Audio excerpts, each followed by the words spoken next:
أعوذ بالله من الشيطان الرجيم بسم الله الرحمن الرحيم اللهم عجل لوليك الفرج.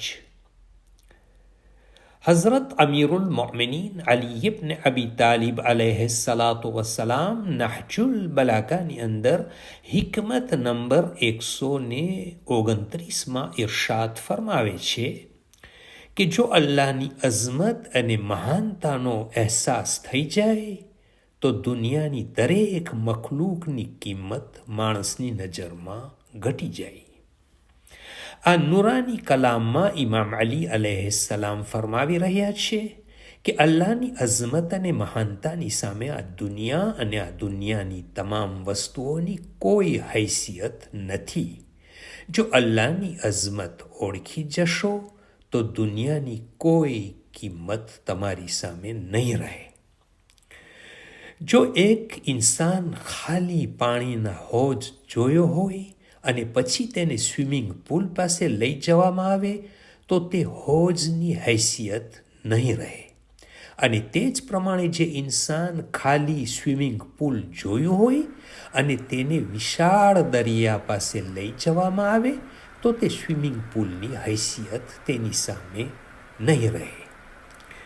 તો જે અલ્લાહની ઝાત અને તેની મહાનતાને ઓળખી લે છે તેની સામે આ દુનિયાની કંઈ પણ વસ્તુની અહમિયત રહેતી નથી. અલ્લાહની કુદરત ફક્ત આ દુનિયા માટે નથી, બલકે આ દુનિયાની પહેલાં જ્યારે કંઈ ન હતું ત્યારે પણ હતી, અને જ્યારે આ દુનિયા ખતમ થઈ જશે ત્યારે પણ રહેશે. અલ્લાહે જ આ બધી વસ્તુ સૂરજ, ચાંદ, જમીન, આસમાન, પહાડ વગેરે પોતાની કુદરતથી બનાવેલ છે. અને બધું જ એ માટે બનાવ્યું છે કે લોકો આ બધી વસ્તુની ખૂબસૂરતી જોઈ ને અલ્લાહ સુધી પહોંચી શકે. અને અલ્લાહે લોકોને સમજાવવા માટે નબીઓ, ઇમામો અને કુરઆને મજીદ મોકલ્યું છે. તે દ્વારા લોકો અલ્લાહની મહાનતાને સમજી શકે. અને જે પણ અલ્લાહની મહાનતાને સમજી લે છે પછી તેની સામે દુનિયા, માલ અને દોલતની કંઈ કિંમત હોતી નથી.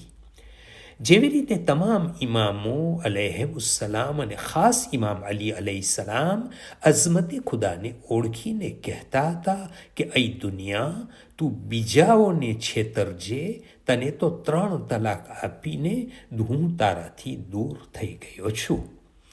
કેમ કે આ બધી જ વસ્તુ જે આપણે જોઈએ છીએ તે એક દિવસ ખતમ થઈ જવાની છે, અને જે બાકી રહેવાનું છે તે અલ્લાહની ઝાત અને અલ્લાહની અઝમત છે.